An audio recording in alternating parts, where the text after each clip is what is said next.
So this morning we continue through our series Meals with Jesus. 오늘도 예수님과 함께 하는 Look at 식사라는 the meal that 제목의 설교 Jesus 시리즈를 had 이어갑니다. just immediately after the resurrection. 특별히 오늘은 예수님께서 부활하신 후에 엠마오로 가는 길 위에서 두 제자를 만나서 함께 식사하신 그 이야기를 살펴보겠습니다. 누가복음 24장에 예수님께서 부활하신 후에 두 번째로 제자들에게 나타나신 모습을 읽게 됩니다. 누가복음 24장 13절부터 35절까지의 말씀입니다.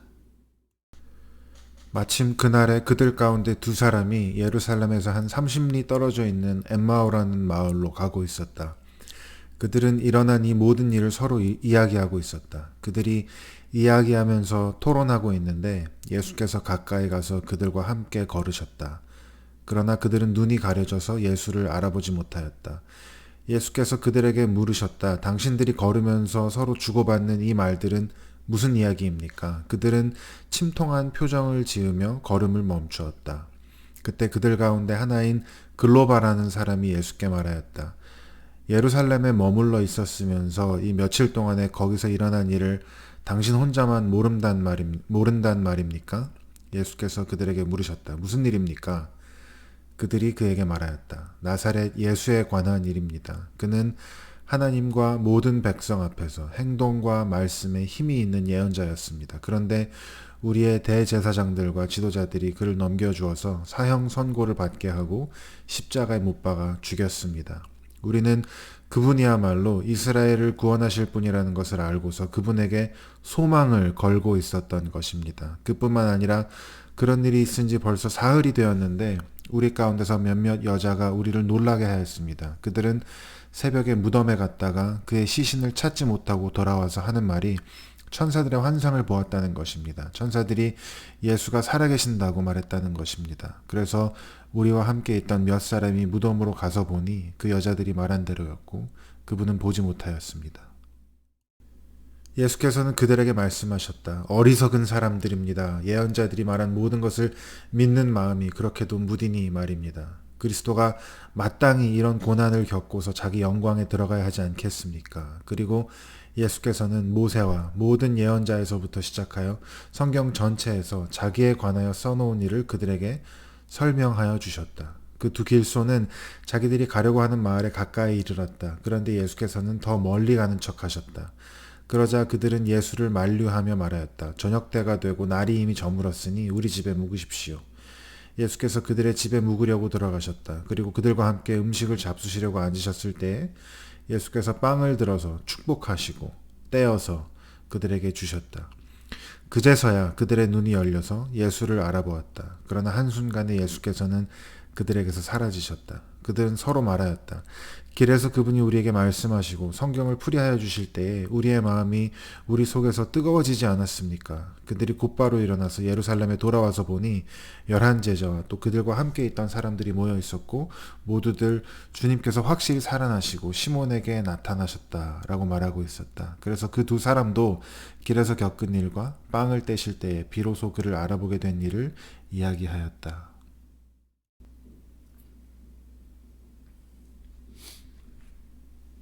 In some reflections that he wrote on the Emmaus Road story, Scott Hoze, a professor of preaching at Calvin Seminary, 스캇 호세라는 칼빈 신학교의 설교학 교수가 C.S. 루이스에 대해서 쓴 이런 글을 제가 읽었습니다. C.S. 루이스가 그의 사랑하는 아내를 잃고 슬픔을 겪었을 때 이렇게 썼다고 합니다. 그는 자기가 아내와 함께 자주 가던 장소들을 피하면 슬픔이 덜할 수 있을 것이라고 생각했습니다. 그래서 아내와 가본 적이 없는 장소로만 골라서 다녔다고 합니다. 장을 보러 갈 때도 레스토랑에 가서 밥을 먹을 때도 어떤 길을 걷던지 어떤 산책을 하던지 아내와 가본 적이 없는 그러한 곳으로만 다녔다고요. 하지만 아무 효과가 없었다고 합니다. 그가 말하길 아내를 잃은 슬픔이 하늘과도 같아서 온 세상을 덮고 있다는 것을 알았습니다. 라고 말했습니다. what Lewis wrote about. 아마 우리들 중에 이러한 슬픔을 Many of us 경험해 have had 본 seasons in 분들이 our 있을 life of a 것입니다. kind of deep sadness. 그러한 경험 또 그러한 슬픔의 계절을 겪어본 분들이 있을 것입니다. 슬픔이 하늘과 같이 모든 것을 덮어버리는 경험입니다. 그것이 슬픔일 수도 또 깊은 실망일 수도 절망일 수도 있고 깊은 수치심이었을지도 모릅니다. 많은 분들이 이런 경험을 또 이런 기간을 지나본 적이 있을 겁니다. 어쩌면 우리 중에 어떤 분들은 지금이 그런 기간일지도 모르겠습니다. 이런 시간에 우리는 어떻게 해야 할까요? 이러한 시즌이 길어질 때 우리는 무엇을 할 수 있을까요? 프레드릭 뷰크너라고 하는 유명한 설교자가 작가이자 설교자가 우리 모두에게는 엠마오가 있다라고 말했습니다. 우리 모두는 엠마오로 향하고 있습니다.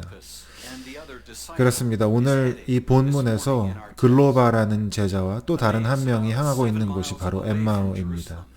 예루살렘에서 7마일 정도 떨어진 곳, 워낙 작은 도시였던 것 같습니다. 우리가 아는 바가 전혀 없는 곳입니다. 정확히 어디인지도 더 이상 알지 못합니다. 그러나 이 두 사람이 가는 그 엠마오는 예루살렘을 떠나고 싶기 때문에, 예루살렘을 잊고 싶기 때문에 이 두 제자가 향하고 있는 그러한 장소입니다. 이 두 제자야말로 조금 전 제가 말씀드린 것과 같은 그러한 깊은 슬픔과 상실을 경험하고 있었습니다. 오늘 본문에서 읽은 것처럼 그들은 예수님에게 그들의 소망을 걸고 있었습니다.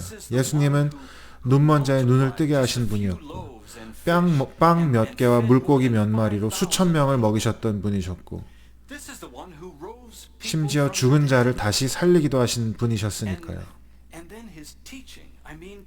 그리고 그분의 가르침은 놀라웠습니다. 너무나 많은 사람들이 그분의 주변에 모여서 예수님의 말씀을 들었고 그 씨앗과도 같은 예수님의 말씀이 그들의 삶 가운데 뿌리 내리는 것을 경험했습니다.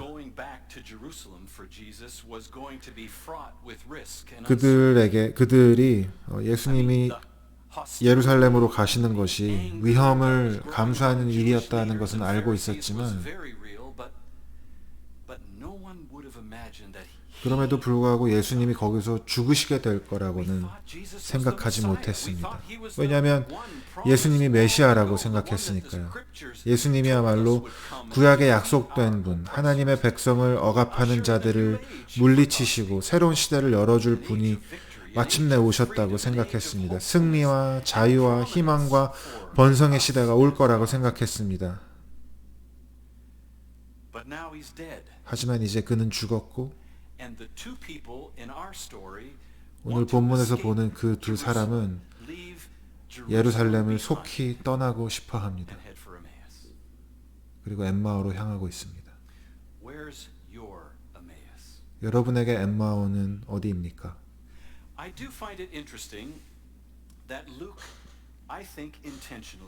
오늘 본문에서 누가가 제자 중에 한 명의 이름은 우리에게 알려주지만 다른 한 명의 이름을 알려주지 않는 것이 흥미롭다고 생각했습니다. 혹시 누가가 의도적으로 그렇게 한 것은 아닐까요? 우리로 하여금 이 이야기 가운데 우리의 이름을 넣을 수 있도록 말입니다. 글로바와 앤드류, 글로바와 브래드. 누가는 우리가 이 엠마오로 향하는 여정에 우리의 이름을 넣도록 그 이야기 속에 우리가 참여하도록 질문을 던지고 있는지도 모릅니다. 우리도 슬픔과 실망, 수치와 공허함을 마주할 때 그 수많은 소망과 약속과 희망이 있었던 예루살렘을 떠나고 싶을 때 우리의 엠마오는 어디입니까? 프레드릭 뷰크너가 한 말을 한번 들어보겠습니다. 우리 중에 엠마오에 가보지 않은 사람은 한 명도 없습니다. 우리에게 엠마오는 Emmaus can be a trip to the movies just for the sake 영화를 of 보러 seeing 영화관에 or 가거나 to a cocktail party just for the sake of cocktails. 한 잔 술을 마시러 나가는 발걸음이 Emmaus 될 may 수도 be 있습니다. buying a new suit or a new 그 car 공허함 때문에 or 새 smoke 옷을 more 사거나 cigarettes 새 than 차를 they 사거나 want to. 담배를 더 많이 피우는 것이 될 수도 Emmaus 있습니다. is whatever we do, 무엇을 하든지 wherever we 어디를 go, to 가든지 make 엠마오는 ourselves forget 모든 것을 잊으려고 가는 holds 곳입니다. nothing sacred. That even the wisest and 이 세상의 bravest 가장 and 현명한 loveliest 사람도, 가장 용감하고 가장 사랑스러운 사람도 결국은 죽는다는 것, 사라진다는 것, 사랑과 자유와 정의에 대한 가장 고귀한 생각들도 이기적인 목적을 위해서 항상 왜곡되어 왔다는 그 아픈 사실을 잊어버리게 해주는 곳, 그곳이 바로 엠마오입니다. 오늘 본문에서는 이 두 사람이 예수님과 그 예수님의 처참한 실패를 잊기 위해 향했던 곳입니다. 여러분의 엠마오는 어디입니까?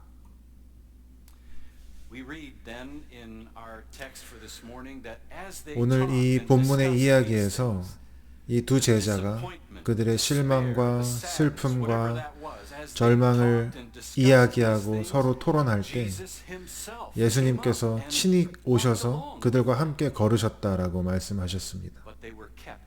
그러나 그들은 예수님을 알아보지 못했습니다. 숨겨진 바 되었습니다. 저에게 이 내용이 다시 한번 마음에 깊이 와닿았습니다. 사실 이것은 부활 후 예수님이 나타나신 거의 모든 장면에서 우리가 보는 모습입니다. 예수님이 사람들에게 찾아오시지만 적어도 처음에는 그가 누구인지 아무도 진정으로 보지 못했습니다.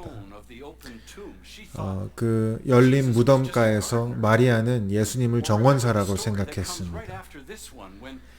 예수님이 제자들에게 나타나셨을 때 제자들은 예수님이 유령이라고 생각했습니다. 또 베드로와 다른 제자들이 낚시를 하러 나갔을 때 모르는 사람이 그들에게 고기를 잡으려면 배 오른쪽에 그물을 던지라고 말했을 때 그들은 그 사람이 누구인지 몰랐습니다. 이 모든 이야기들이 말하고자 하는 것 중에 하나는 아무도 예수님이 부활하셨을 것이라고 생각하지 못했다는 것입니다. 때로는 우리 시대의 사람들은 마치 2000년 전의 사람들은 덜 과학적이고 덜 논리적이었기 때문에 누군가가 죽음에서 부활하는 동화 같은 이야기를 믿을 가능성이 더 높았다고 생각할지 모르겠지만 이러한 이야기들을 보면 그 당시의 사람들이 예수님 당시의 사람들도 마찬가지로 죽은 사람이 다시 살아난다는 것을 믿기 어려웠던 것은 우리와 마찬가지였습니다.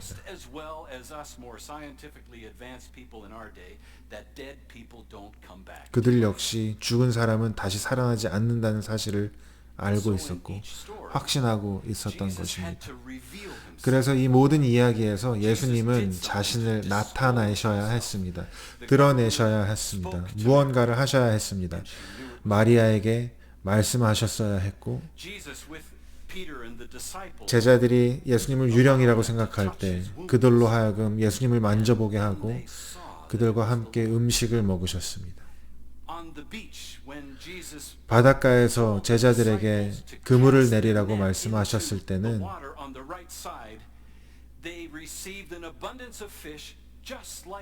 수많은 물고기를 건졌는데 바로 맨 처음 예수님이 그들을 만났을 때 말씀하셨던 것과 마찬가지였습니다. 그리고 오늘 이 본문의 이야기에서는 예수님이 자신을 드러내시는데 바로 그분이 빵을 떼어 그들에게 주셨을 때 그들이 깨닫게 되었습니다. 이 모든 이야기를 통해서 우리가 알 수 있는 것은 우리가 엠마오로 향하는 여정의 어느 곳에 서 있던지 우리의 슬픔이 아무리 깊고 우리의 실망이 아무리 절망적이라도 예수님은 우리가 생각하는 것보다 우리의 곁에 훨씬 더 가까이 계신다는 사실입니다. 실제로 오늘 이야기에서 예수님은 이 두 제자의 바로 옆에 계셨습니다. 그럼에도 불구하고 그 두 제자들이 볼 수 있었던 것은 오직 그들의 그 닫힌 사고방식과 그들의 경험에 부합하는 사건과 상황뿐이었습니다.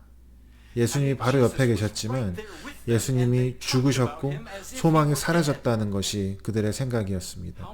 예수님이 바로 옆에 살아계신데도 예수님이 죽은 것처럼 말하고 있었습니다. 우리도 그럴 때가 많이 있는 것 같습니다. 예수님이 바로 옆에 계실 때에도 마치 예수님이 죽으신 것처럼 계시지 않은 것처럼 얘기할 때가 있습니다.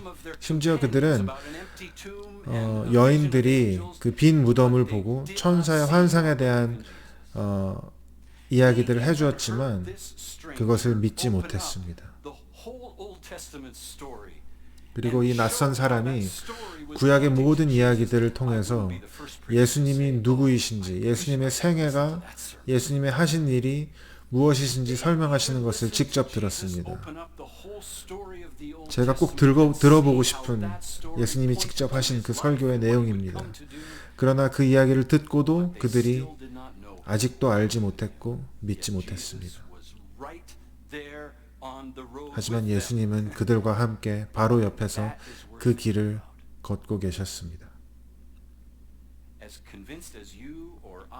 여러분이나 제가 엠마오로 가는 길 위에서 예수님이 죽으셨다고, 하나님이 나를 잊으셨다고, 더 이상 소망이 없다고 아주 확신할 수 있지만, 그러나 오늘 아침 우리는 예수님이 우리가 생각하는 것보다 훨씬 더 가까이 계신다는 것을 듣게 됩니다. I share this story of a theologian, a scientist who I've appreciated. I've read a number of his books. 제가 한 Was a former atheist. 신학자이자 과학자인 그러나 예전에는 무신론자였던 알리스터 맥그라스라는 분에 대한 이야기를 들려드리고 싶습니다. 그가 그리스도의 부활에 대한 처음 깨달은 순간에 대해서 이렇게 말합니다. 저는 무신론자였습니다. 아주 불친절하고 오만한 무신론자였습니다. 저는 신이 없다고 완전히 확신했고 신이 있다고 생각하는 사람은 사람 취급을 하지 않았습니다. 저는 고등학교에서도 과학을 공부했고 1971년 옥스포드 대학에 입학해서 화학을 공부할 수 있게 되었습니다. 저는 과학이야말로 나의 모든 궁금증을 해결해주고 나를 더 나은 사람으로 만들어주리라 생각했습니다. 대학에 가기 전 그 기간 동안 저는 온갖 자기 개발서들을 읽기 시작했습니다. 지식을 넓혀줄 책들을 읽었지만 그 중에 당연히 종교적인 책은 하나도 없었습니다. 그러다가 저는 고전 철학 작품인 플라톤의 국가라는 책을 읽게 되었습니다. 제가 읽은 모든 내용을 다 이해할 수는 없었지만 한 가지 이야기가 제 마음 가운데 깊게 새겨졌습니다. 플라톤은 한 그룹의 사람들을 생각해 보라고 합니다. 그 사람들은 동굴에 갇혀서 살아가면서 불이 비추는 그림자만이 세상의 전부라고 믿는 사람들이었습니다. 다른 세계를 경험해 보지 못했기에 그들은 그 동굴 안의 삶만이 전부라고 믿었습니다. 그러나 책을 읽는 우리들은 그 동굴 밖에 또 다른 세상이 있다는 것을 알고 있습니다. 저는 이 구절을 읽으면서도 제 안에는 이것은 전형적인 도피주의성 이야기입니다. 그렇지 않습니다. 보이는 게 다이고 보이는 게 전부입니다. 라고 생각했습니다. 하지만 내 안에 아주 작은 한 목소리가 이렇게 말했습니다.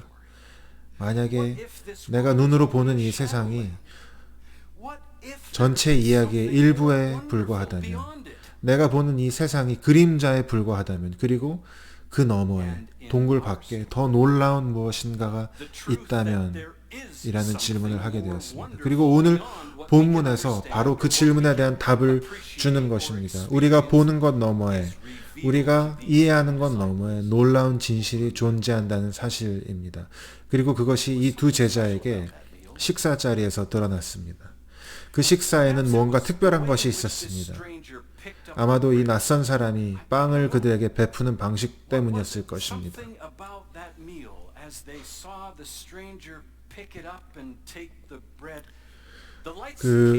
그 사람이 그 빵을 들고 축복하시고 그 빵을 떼시고 그들에게 주셨습니다.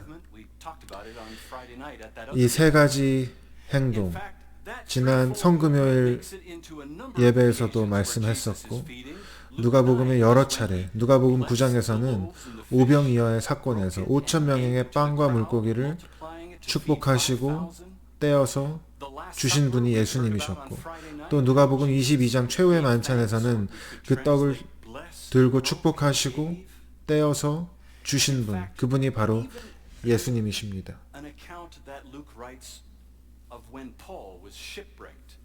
You might remember the story. They're on this ship battered by the sea and 또 사도행전에 보면 누가가 blesses the 사도 바울도 마찬가지로 빵을 들고 축사하고 떼어서 사람들에게 주었다라는 이야기가 있습니다. 그리고 그 파손된 배 위에서 그러한 일이 있었는데 아무도 죽지 않았습니다.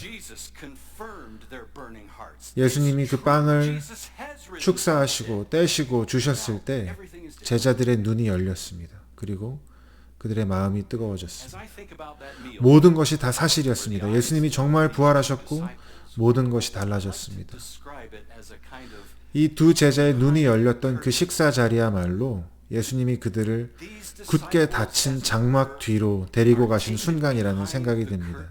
이 두 제자가 감춰진 장막 뒤에서 살아계신 예수 그리스도를 보게 됩니다.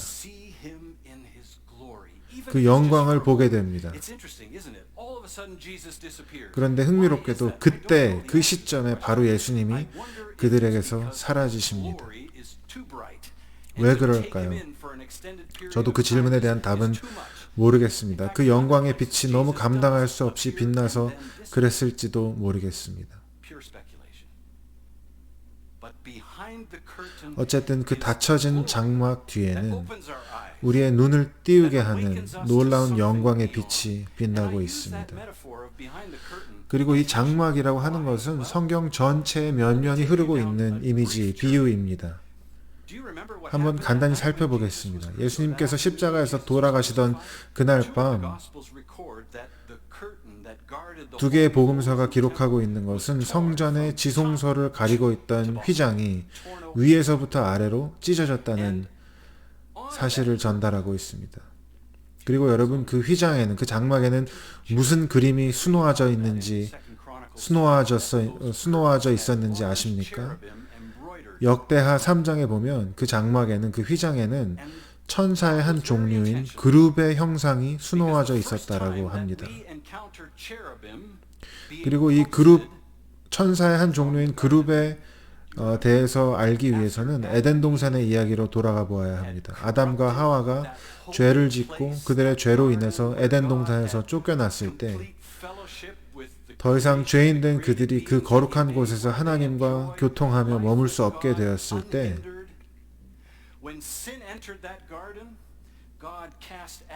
하나님은 아담과 하와를 동산에서 쫓아내시고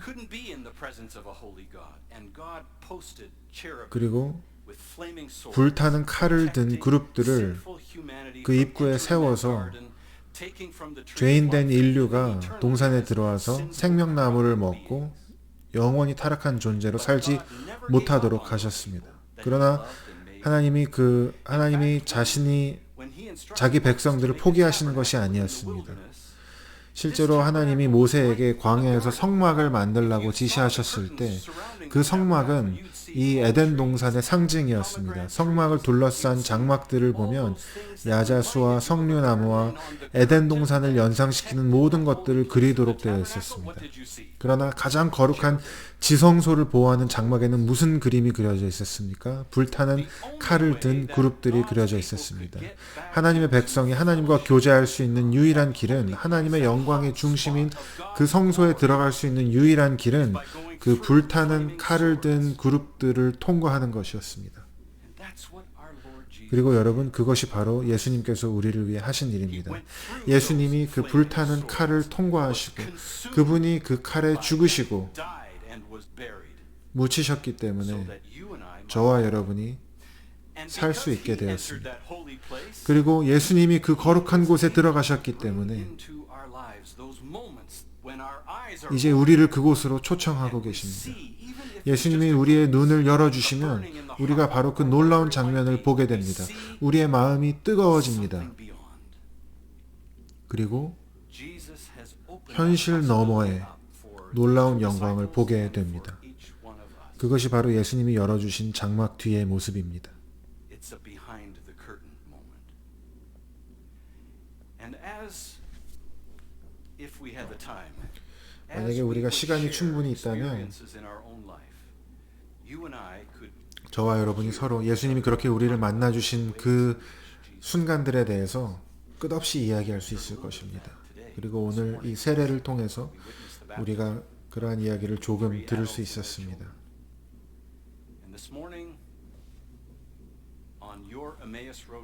오늘 아침 혹시 엠마오 여정 가운데 계신 분들이 계시다면 예수님께서 우리에게 말씀하십니다. 내가 너희가 생각하는 것보다 훨씬 가까이에 있단다. 그리고 우리가 마음을 열고 귀를 기울이면 우리가 도저히 믿을 수 없는 놀라운 하나님의 말씀이 우리 가운데 들려올 것입니다. 도저히 믿을 수 없는 그 말씀이 우리의 마음 가운데 찾아올 것입니다. 예수님이 그렇게 자신을 우리에게 드러내 주실 것입니다. 사실 그분은 지금 그렇게 하고 계십니다. 이 말씀을 통해서 자신을 나타내고 계십니다. 그분의 말씀을 전해주고 계십니다. 내가 너와 함께 있다. 내가 너를 대신해 그 장막을 통과했다. 너를 위한 길이 열렸다. 바로 저와 여러분을 위해 혹은 온라인으로 이 말씀을 듣고 계신 분들을 위해 하나님께서 여러분에게 말씀하고 계십니다. 내가 너를 위해 죽었다. 내가 너에게 생명을 주러 왔다. 너의 그 엠마오 여정에 내가 함께하고 있다. 여러분의 슬픔이 무엇이든 여러분의 질문이 무엇이든 여러분의 실망이 무엇이든 예수님이 생각보다 훨씬 더 여러분 가까이에 계십니다. 여러분의 마음을 열고 이 부활절 예수님의 용서, 새 생명, 영원한 생명의 축복과 기쁨을 받아 누리시기를 바랍니다. 성부와 성자와 성령의 이름으로 기도합니다.